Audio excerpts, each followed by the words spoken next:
everyone, welcome to my channel. My name is Teresa McKelvey and today we're hanging out in my craft room. We're going to talk a little bit about crochet. Over a year ago, I really got heavily back into crochet. When I was young, my grandmother, she attempted to teach me and I had no patience.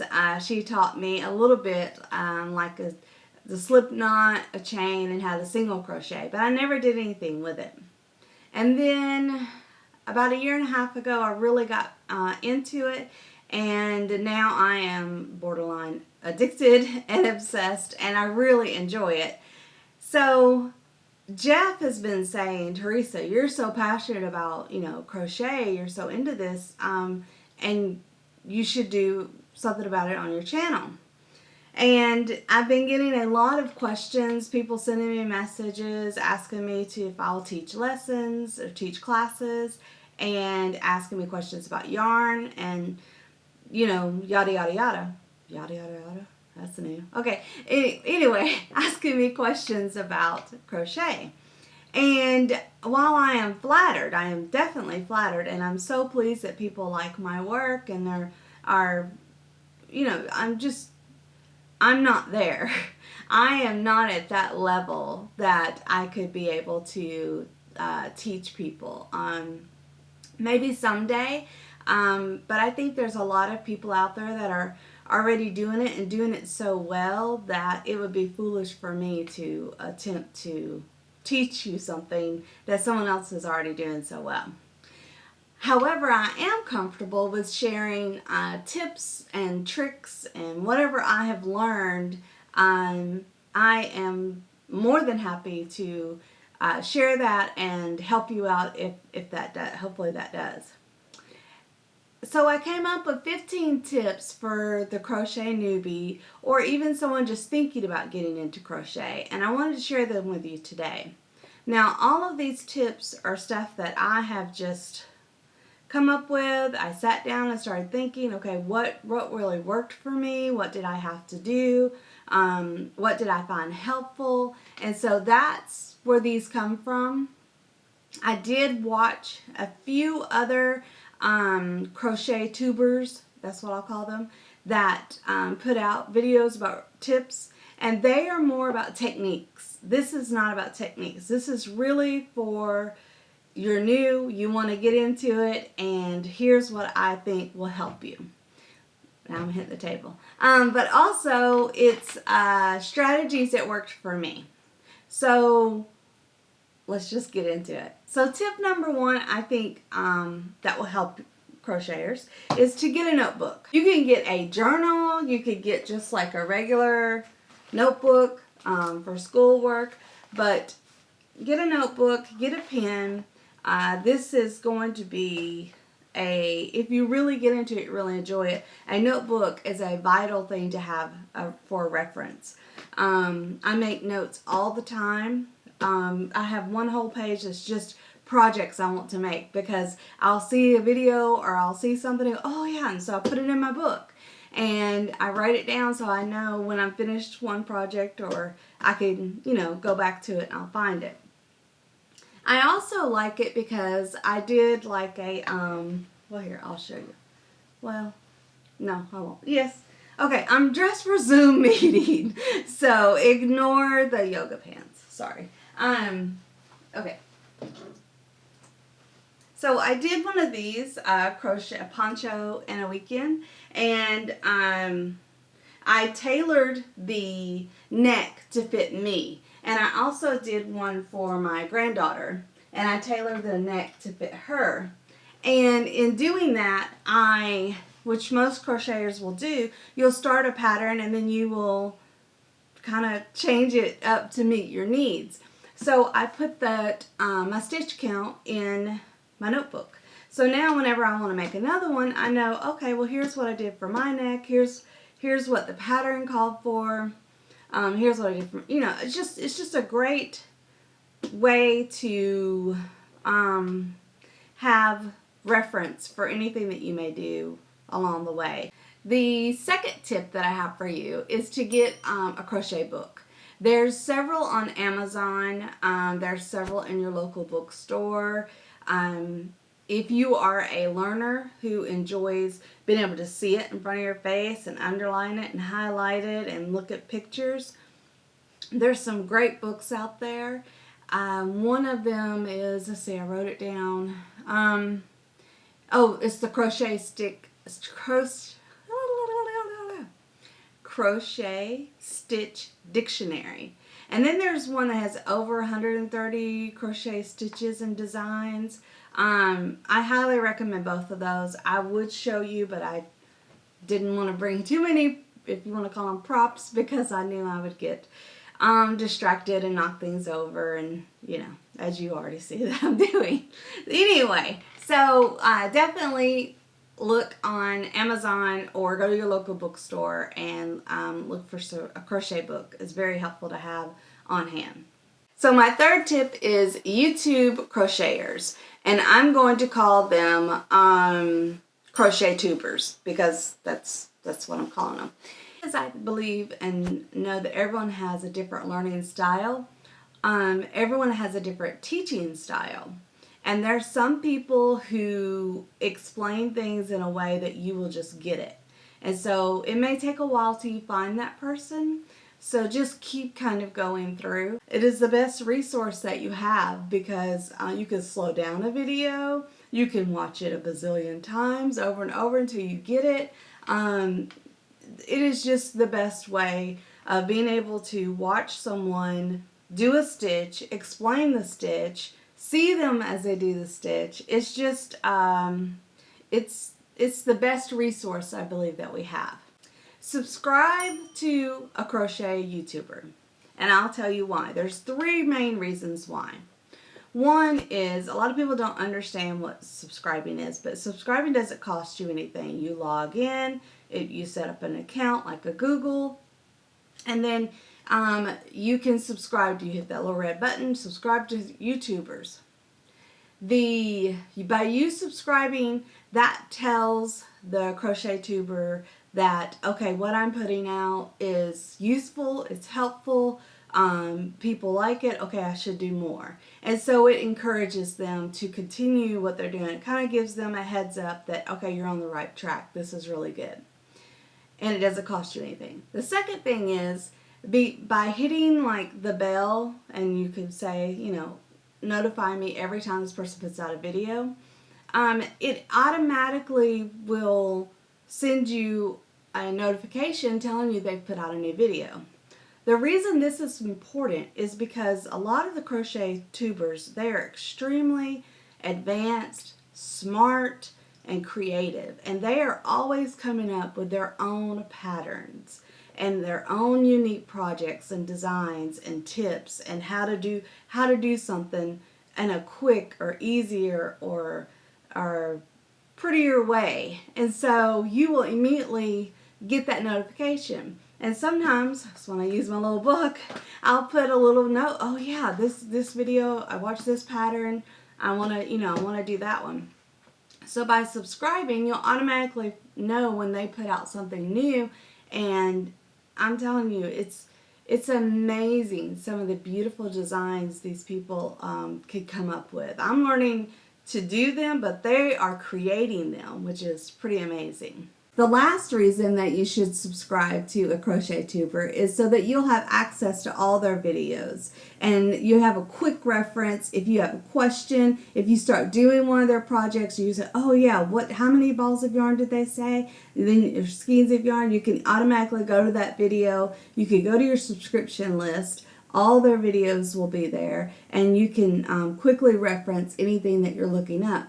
And sometimes I'll just have a question and go, I bet this person did a video on it. And then you could go to their channel and just search the word that you have a question about, and see if they've already done a video on it. So those are my 3 reasons why you definitely should subscribe to some crochet tubers. And I think I've kind of alluded to this already. It is join a Facebook group, especially about crocheting, because it's obvious that when you crochet, it is a hobby. You get passionate about it. It is easy to have a community of other people who enjoy the same thing. And in that community, in a Facebook group, people are there to encourage you. They're there to help you. They give you answers to questions. They give you ideas, support.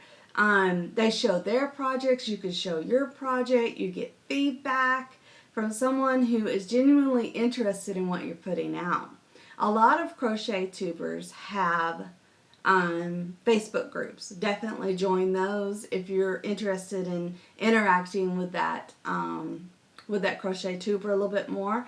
That way it's just very helpful to get into a group and to be able to ask questions, and sometimes everyone's working on the same project, so you get so much great feedback.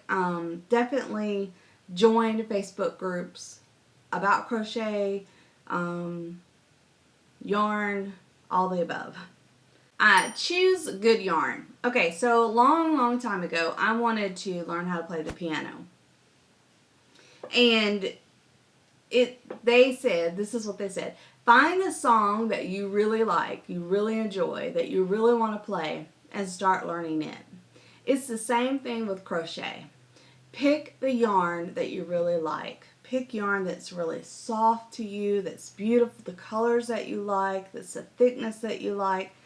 If you go in and get cheap yarn, and I'm not saying that cheap yarn is not soft and beautiful and thick or perfect size consistency. It might be. But if you're just buying it because it's the cheapest, you're not going to be happy with crocheting. You're not going to be able to continue as a new person learning it as a newbie. When you start getting frustrated, you're not going to be inspired to continue. You're going to be like, this is itchy. I don't even like this. Do not go ahead and buy the yarn that you can afford, the yarn that you like the most, the yarn that it just makes you want to hold it. You want to make something out of it. You want to feel it. Buy the best yarn that you can afford as a beginner. Tip number 7. Here we go. Make a project that you really want. This goes right along with the buying the good yarn, the yarn that you enjoy touching and feeling and working with. Same thing. Don't make something that you do not want to do. If you don't want any coasters, don't make a coaster. If you really want Christmas stockings, make some. If you really want a hat, make it. Start on something you really want to make. Therefore, you're going to enjoy the process of learning so much more. Do things that you want to do. Create things that you want to create. Okay, move on. Actually, this next tip, number 8, ties right into the good yarn, the project you want to do, and it is simple. Choose a simple project. Yes, there are some Afghans out there that are beautiful. There are some pieces of wall hangings. I've already started a wall hanging and had to stop. It is too advanced for me, and it's going to get me. It's not that it's challenging. It's too advanced, and so it's going to make me start not to enjoy my crafts, my hobby. So I've gone back to, okay, let me get back to my wheelhouse, what I really like to create, what I really like to do, and then let's find a medium ground. There's one step up, because I do like to challenge myself, but not to that level. And you need to do the same thing. You need to find a simple project that's beautiful, that's elegant, that looks like what you want to make, and attempt to make that. That way, you'll be encouraged along the process. And yes, it will be challenging, because learning any new thing is challenging. But it should not be overwhelming. Okay, hopefully that makes sense. And I will be doing a video on that as well, of projects that I think are good for a beginner. So, tip number 9. Let me make sure we're at 9. 1, 2, 3, 4. I have my notes in front of me. That's why I'm looking that way. 1, 2, 3, 4, 5, 6, 7, 8, 9. Yes, 9. Okay, tip number 9 is a little bit different. All of my tips seem to be different, but this is what worked for me. This is how I do things. So I'm just explaining my way. Try looming. These are looms, and I did this for many, many years before I ever picked up a crochet hook. And I had 2 reasons why. One, I was extremely intimidated because I had had that experience when I was young and I didn't like it and I was impatient. And the other is I have some arthritis in my hands, so I was worried about holding a crochet hook. This, I hate to say this because it sounds bad, but looming is easy. It really is. It is truly easy. You take it and you still get to use yarn. You still have a hook, and it actually looks like a hook. And you buy a loom and you just wrap and pull over. Wrap and pull over. It's very simple. You can make hats, scarves, mittens, gloves, socks, blankets. You can make all kinds of things on a loom, and it is very simple.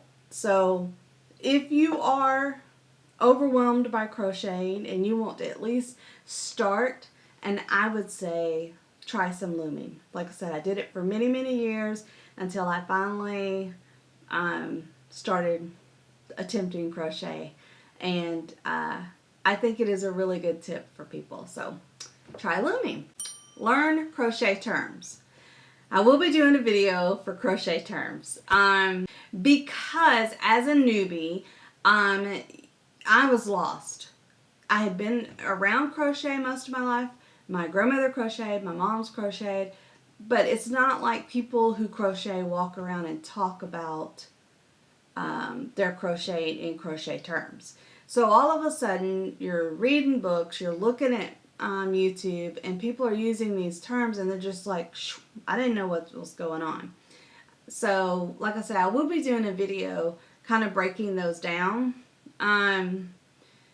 But take the time to try to learn those. Write that in your notebook. Okay, one of the things I need to do is learn some crochet terms, because it will help. It will definitely help. And also know that there's different terms for different countries. Same stitch, but they call it different things. And when you're in YouTube land, that's what I call it, just because someone has an accent from a different country, don't assume they're using that country's terms. Find out what terms they're using. Now that tip I got from one of the crochet tubers that I follow, so I definitely want to give her that credit. Anya on Ophelia Talks Crochet gave me that, and I didn't even know. And when she said that, I didn't even know that there was different terms. I just thought, everybody used the same terms. I had no clue. So definitely research and find out what terms people are using. Know the terms, and then find out what terms people are using when you follow them. All right, tip number 11. Oh, this one may make a lot of people not like me, but I'm being very brutally honest as a newbie who knew nothing and had to come at this. Patterns are scary. Be careful of them. Here's why, as a new person or as someone even considering crochet, why a pattern can be scary. It's overwhelming. You look at that and it's symbols and it's all this abbreviations and it's numbers, and it is very overwhelming. I just wanted to get a hook and some yarn and make something out of it. And the next thing I know, I'm looking at this pattern and I'm like, oh, okay, I'm so overwhelmed. Use a pattern as a newbie, okay, just as a newbie, as someone considering crochet. Here's how you use a pattern to your advantage. Patterns are good. I do endorse, and I have bought, do endorse that you buy them, and I have bought many. Patterns are very helpful for a newbie to know your hook size, your yarn size, how much yarn you need, your stitch count, your types of stitches, just as a guide to keep. And to read it, to look over it. I also recommend that you staple it together if it's many pages, write all your notes on it, and put it in your notebook. You never know when you have a friend who says, I want to make this. You go, I've got the pattern for you with all my insight into it. So that notebook's very handy. So anyway, so don't shy away from patterns, but don't let patterns scare you. Use them in the way that works for you at this time. And as you advance, you can use the pattern more fully in the way that it is probably intended for crocheters. Now, you will notice I will not say that I'm going to do a video for how to read a pattern because I'm still learning. There are some great people out there who have put out some videos. I will constantly be recommending this one person's channel because she's my favorite. Because she explains everything in a way that I understand. She has given me the ability to go from making just straight rows to making something like this. I am extremely passionate and excited, but she may not work for you. You may not understand her in a way that I do. So, but she has a great video on how to read patterns. She has a great video on a lot of things. So when it comes to that, I would recommend you go to search how to read a pattern. But Ophelia Talks Crochet. Oh, I feel like I'm like this, her president of her fan club. But anyway, she has a great video on how to understand patterns. So as a crochet newbie, don't let patterns overwhelm you. Don't try to understand all of it at the beginning. You don't have to in order to crochet. You just don't. You can make some beautiful things without fully understanding the mechanics of it. Alright, so this one I also got from watching another crochet tip video. And I say I got it from it, but mine's different. When I had already formulated my list, and then I went to watch some other Crochet Tubers because I didn't want anybody to think that I was just copying, doing their video. And I also believe in giving people credit, if it's their information or their design or their idea, I'm going to give them that. There's nothing wrong with me telling you their idea as long as I'm telling you it was their idea. Golly, explained that all the way around, didn't I? Okay. I say watch the whole tutorial. Ophelia Talks Crochet. She says this, when she puts out a new video, a tutorial on how to do something, she says watch the whole thing. Here's the reason as a newbie that you should watch the whole thing. You should sit down while you're doing something else, maybe a project that you know that you don't have to do a lot of thinking, and listen and watch the whole video. The reason being, it gives you a good understanding of where you're going. It gives you the big picture.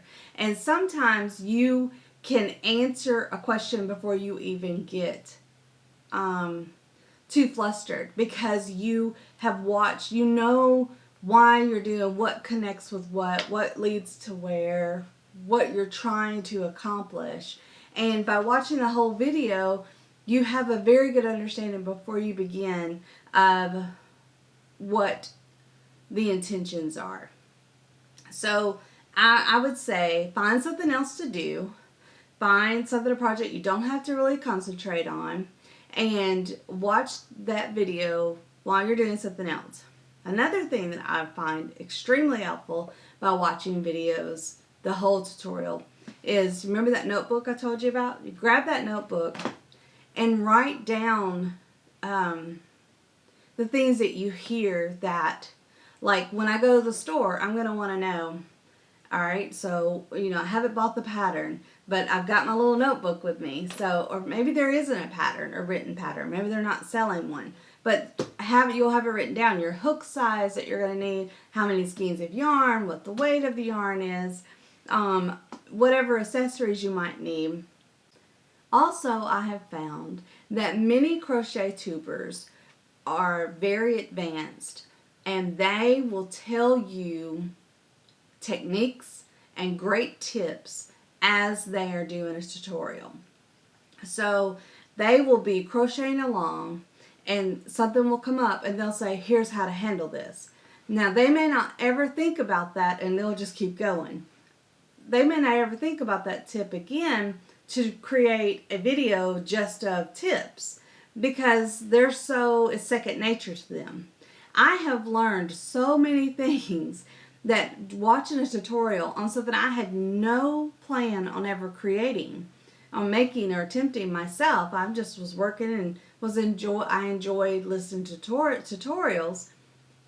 And so as I'm listening to this person talk, I hear something that I can use on my project. And so I put it in my notebook. We're on our last 3. Here we go. These are simple.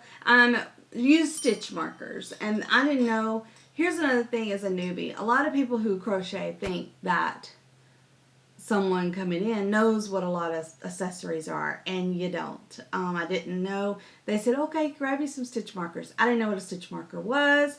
I went and walked around in Hobby Lobby and started learning on my own. So stitch markers are great. They're the little like baby bobby pins, safety pins, and you can put them in when you're counting your chains. When you're counting your chains, that is for some reason when you're counting, the phone's going to ring, a text message is going to come in, your dog's going to need to go out, things happen.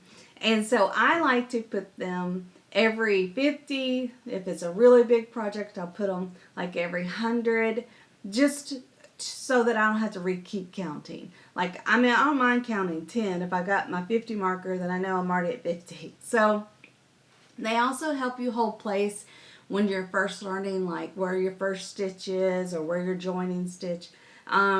So stitch markers are extremely helpful, and they're cheap, and they may even come, I think I got all of mine, to be honest with you. I've never even bought them. They came with a pack of hooks, and I have used them constantly. So stitch markers, use them. This one, I have to say, was second nature to me, because if you follow my Instagram, you know that I'm always making pictures. I love taking pictures.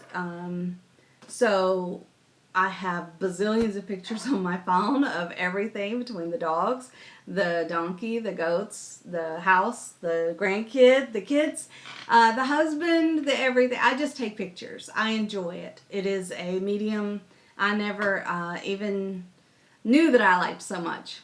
So, when I was starting my projects, I found that I would take my project, I would take my hook, make sure the number's facing up, and I'd take a picture of it.